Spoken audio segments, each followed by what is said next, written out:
Happy Friday, Brian Manning here with a weekly update. Let's get right to it. So Monday this week, we had the National Association of Business Economics release a survey. There's a survey of the top 60 firms. What I love seeing here is that most firms predict that we're going to see a decline in inflation. We've talked about this in the past. Inflation is the arch enemy of interest rates. As inflation comes down, cost of goods comes down, mortgage rates come down. So that's why I'm always excited to see good inflationary information. So that was awesome to see. Tuesday this week, relatively quiet news day, not a lot to talk about there.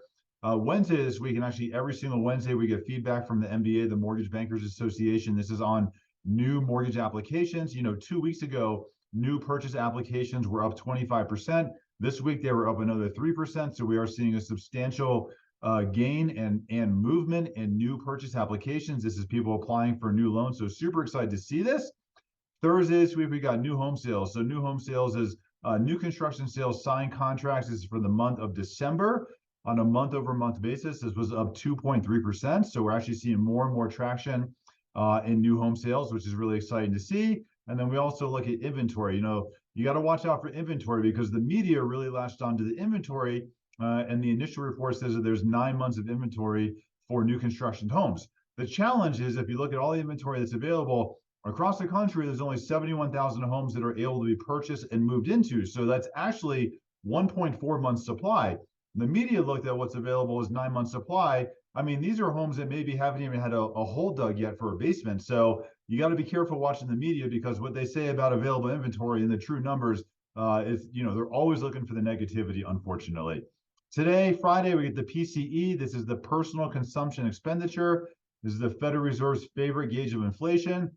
It gives us a month over month and an annual reading. So they specifically look at the core reading. The reason why the Federal Reserve looks at the core reading is because it strips out volatile items such as food and energy. So on a month over month basis, the core reading moved from 4.7% down to 4.4%, exactly as we expected. So 0.3% change there. It's pretty much on track. Like we said, we think we're going to continue to see easing in inflation. We really think we're going to really see substantial movement in inflation end of the spring, early summer this year, which means mortgage rates are just going to keep going down.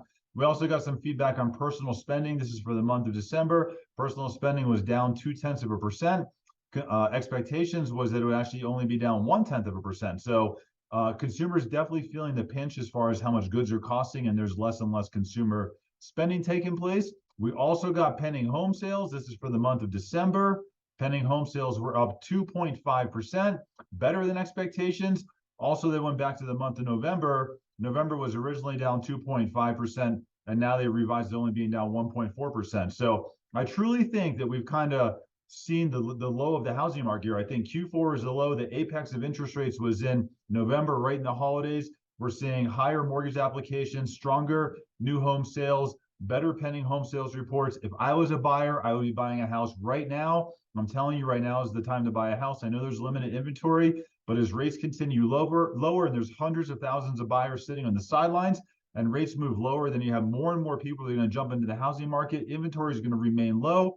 We're still going to see an unfortunate imbalance of supply and demand going into this home buying season. And I really think right now is the time to buy a house. If you buy right now, you can always refinance, but rates are actually pretty amazing. We're locking rates right now from anywhere from like 4.5% to the low sixes. So interest rates are not even the challenge right now.